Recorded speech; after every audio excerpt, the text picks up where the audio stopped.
But sir, ಈಗ ಇಸ್ರೇಲ್ಗೆ financially ಅವರ ಆರ್ಥಿಕತೆಗೆ ಹೊಡೆತ ಕೊಟ್ಟಿದೆ ಅಂತ ಅನ್ಸುತ್ತಲ್ವಾ? ಹೊಡೆತ ಎಲ್ಲರಿಗೂ ಬಿದ್ದಿದೆ, ಖಾಲಿ ಇಸ್ರೇಲ್ಗೆ ಮಾತ್ರ ಅಲ್ಲ. ನೀವು ಭಾರತ ದೇಶಕ್ಕೂ ಹೊಡೆತ ಬಿದ್ದಿದೆಯಲ್ಲ. ಕರೆಕ್ಟ್.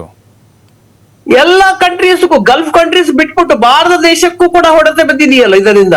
ಇದು ಅಲ್ಲದೆ ಇವಾಗ ಅನಿಲ ಸಿಗದೆ, ಆಯಿಲ್ ಸರಬರಾಜು ಆಗದೆ ಎಲ್ಲ ಇಕಾನಮಿ ಹೋಗಿದೆಯಲ್ಲ, ಎನರ್ಜಿ ಸಿಚುವೇಶನ್ ಕೆಟ್ಟು ಹೋಗ್ಬಿಟ್ಟಿದೆಯಲ್ಲ. ಹೌದು. ಇದು ಎಲ್ಲಾ ರಾಷ್ಟ್ರಗಳಿಗಾಗಿದೆ. ಇದು ಇರಾನ್ಗೆ ಅಥವಾ ಇಸ್ರಾಯೇಲ್ಗೆ ಅಥವಾ ಅಮೆರಿಕ ಮಾತ್ರ ಅಲ್ಲ, ಎಲ್ಲಾ ರಾಷ್ಟ್ರಗಳಿಗೂ ಆಗಿದೆ. ಅಮೆರಿಕ ಇರಬಹುದು, ಅವ್ರದ್ದು $33 ಟ್ರಿಲಿಯನ್ ಇಕಾನಮಿ ಇರಬಹುದು, highest in the world, number 1. ಇದರಿಂದ ನೋಡಿ ಟ್ರಂಪ್ಗೆ ಕೊಬ್ಬು ಬಂದಿರೋದು. ಬಟ್ ಇನ್ನು ಕೃಷಿ ಕ್ಷೇತ್ರಕ್ಕೆ, ರಸಗೊಬ್ಬರ ಕ್ಷೇತ್ರಕ್ಕೂ ಕೂಡ ಎಫೆಕ್ಟ್ ಆಗ್ಬೋದಾ ಅಂತ? ಈಗ ನಮ್ಮಲ್ಲಿ LPG, ನಾವು ಪೆಟ್ರೋಲ್ ಡೀಸೆಲ್ ನೋಡ್ತಾ ಇದ್ದೀವಿ. LPG ಮಾತ್ರ ಅಲ್ಲ, ಯೂರಿಯಾ ಸಪ್ಲೈ ಆಗ್ತಾ ಇಲ್ವಲ್ಲ. ಯೂರಿಯಾ ಯಾವಾಗ ಸಪ್ಲೈ ಆಗ್ತಾ ಇಲ್ವೋ ಕೃಷಿ ಒಂದಕ್ಕೂ ಕೂಡ ಹೊಡೆತ ಬೀಳುತ್ತೆ. ಡೆಫಿನೆಟ್ಲಿ, ಹೌದು. ಆಮೇಲೆ ಇದರಲ್ಲಿ ಮೇಜರ್ ಏನಂದು ಹೀಲಿಯಂ ಸಿಗದೆ ಹೋದ್ರೆ ಈ ಆಸ್ಪತ್ರೆಗಳಲ್ಲಿ ಏನು MRI ಮಾಡ್ತಾರೆ ನೋಡಿ, ಸ್ಕ್ಯಾನಿಂಗ್, ಅವರಿಗೆ ಬೇಕೇ ಬೇಕು. MRI ನೋಡಿ ಪೇಷಂಟ್ಸ್ ಗಳಿಗೆ ಮಾಡ್ಲಿಕ್ಕೆ ಆಗಲ್ಲ. ಕರೆಕ್ಟ್. ಆಮೇಲೆ ಚಿಪ್ಸ್ ಮ್ಯಾನುಫ್ಯಾಕ್ಚರಿಂಗ್ ಏನು ನಮ್ಮ ಮಾಡ್ತಾ ಇದೀವಲ್ಲ ಭಾರತ ದೇಶದಲ್ಲಿ, ಅವರಿಗೆ ಹೀಲಿಯಂ ಸಿಗದೆ ಹೋದ್ರೆ ಅವ್ರ ಕಂಪನಿ ಕ್ಲೋಸ್ ಮಾಡ್ಬೇಕಾಗತ್ತೆ. ಹೌದು. ಮೇಜರ್ ಹೊಡೆತ. ಇದರಿಂದ ಈ ಹೊಡೆತ ಯಾವ ರೀತಿ ಹೋಗುತ್ತೆ ಅಂದ್ರೆ, ಮೇಜರ್ ಕ್ರೂಡ್ ಆಯಿಲ್ ಗೆ ಸಂಬಂಧಪಟ್ಟದ್ದು ಎಲ್ಲಾ ಪ್ರಾಡಕ್ಟ್ಗಳು ಇವೆ ಅಲ್ಲ, ಅನಿಲ ಆಗ್ಲಿ ಅಥವಾ LPG ಆಗ್ಲಿ, LNG ಆಗ್ಲಿ, ಬ್ಯೂಟೇನ್ ಆಗ್ಲಿ, ಪ್ರೋಪೇನ್ ಆಗ್ಲಿ, ಅಥವಾ ಈ ಪ್ಲಾಸ್ಟಿಕ್ ರಾ ಮೆಟೀರಿಯಲ್, ಇದು ಕೂಡ ಹೊಡೆತ ಬಿಡ್ತಾ ಇದೆ. ಅಂದ್ರೆ connected to oil raw material ಏನಾಗಿದೆಯೋ ಅದೆಲ್ಲರಿಗೂ ಹೊಡೆತ ಬಿದ್ದಿದೆ.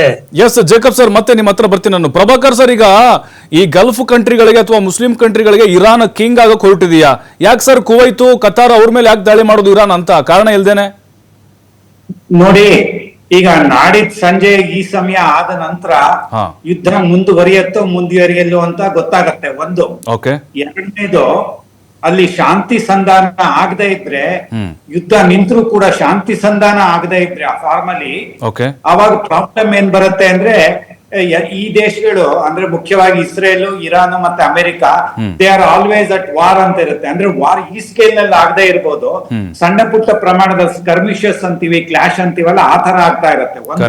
ಎರಡನೇದು, ಈಗ ನಾಡಿದ ನಂತರ ಯುದ್ಧ ನಿಂತ್ರು ಕೂಡ ಏನಾಗತ್ತೆ, ಅತಿ ಮೇಜರ್ ಚೇಂಜ್ ಅಂದ್ರೆ ಗಲ್ಫ್ ರಾಷ್ಟ್ರ ಹಾಗೂ ಮಿಡ್ಲ್ ಈಸ್ಟ್ ಮತ್ತೆ ವೆಸ್ಟ್ ಏಷ್ಯಾದಲ್ಲಿ ಈ 4 ದೇಶಗಳು ನೋಡಿ, ಕತಾರು, ಆಮೇಲೆ UAE, ಕುವೈತು, ಸೌದಿ ಅರೇಬಿಯಾ, ಈ 4 ಜನ ಅಮೆರಿಕ ಜೊತೆ ಏನು ಸುರಕ್ಷಾ ಸಂಧಿ ಮಾಡ್ಕೊಂಡಿದ್ದಾರಲ್ಲ, ಅಲ್ಲಿ ಅವರಿಗೆ ಬೇಸಸ್ ಇರೋದಕ್ಕೆ ಜಾಗ ಕೊಟ್ಟಿದ್ದಾರಲ್ಲ, ಅದರಿಂದ ಹೊರಗಡೆ ಬರ್ತಾರೆ ಈ 4 ದೇಶ.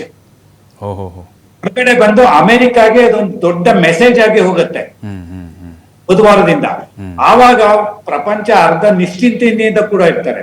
ಅವಾಗ ಏನಾಗತ್ತೆ ಅಂದ್ರೆ, ಗಲ್ಫ್ ರಾಷ್ಟ್ರಗಳ ಅಂದ್ರೆ ಈ ಮಧ್ಯಪ್ರಾಚ್ಯ ರಾಷ್ಟ್ರಗಳಲ್ಲಿ ಅವ್ರದ್ದೇ ಒಂದು ಆದ ಎಲ್ಲರೂ ಕೋಆಪರೇಟಿವ್ ಬೇಸಿಸ್ ಮೇಲೆ ಒಂಥರ ಸೆಕ್ಯೂರಿಟಿ ಅರೇಂಜ್ಮೆಂಟ್ ಹೊಸದು ಬರುತ್ತೆ. ತಕ್ಷಣ ಬರಬೇಕು, ಸ್ವಲ್ಪ ಸಮಯ ಆಗತ್ತೆ. ಅದು 2-3 ಲೇಯರ್ ನಲ್ಲಿ ಬರುತ್ತೆ. ಅಮೆರಿಕ ಬೇಕಾಗಿಲ್ಲ ಅವ್ರಿಗೆ, ಯುರೋಪ್ ಇವತ್ತವರೆಗೂ ತೊಂದರೆ ಮಾಡಿಲ್ಲ ಅವ್ರಿಗೆ, ಏಷ್ಯಾ ಅವರು ತೊಂದರೆ ಮಾಡಿಲ್ಲ. ಅವ್ರ ಜೊತೆ ಒಳ್ಳೆ ಕೋಆಪರೇಟಿವ್ ಸಿಸ್ಟಮ್ ಇಟ್ಕೊಂಡು ಬೆಳೆಸ್ಕೊಳ್ತಾರೆ.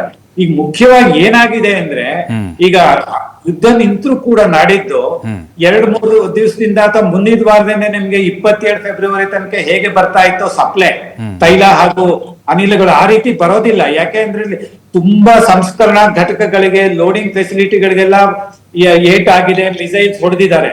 ಅದು ಡ್ಯಾಮೇಜ್ ಆಗಿದ್ದು ರಿಪೇರಿ ಆಗ್ಬೇಕು, ಹಾಳಾಗಿದ್ದು ಆಗಲ್ಲ. ಪೂರ್ತಿ ನಾಶವಾಗಿರುವಂತದ್ದು ರಿಕನ್ಸ್ಟ್ರಕ್ಟ್ ಆಗ್ಬೇಕು, ಅದಕ್ಕೆಲ್ಲ ಸಮಯ ಆಗತ್ತೆ. ಪ್ರಭಾಕರ್ ಸರ್, ಮತ್ತೆ ನಿಮ್ಮ ಹತ್ರ ಬರ್ತೀನಿ, ನಾನು ಮಾತಾಡ್ತೀನಿ. ಒಂದು ಬ್ರೇಕ್ ಸಮಯ ಆಗಿದೆ ನನಗೆ, ವಾಪಸ್ ಬೇಗ ಬಂದ್ಬಿಡ್ತೀನಿ.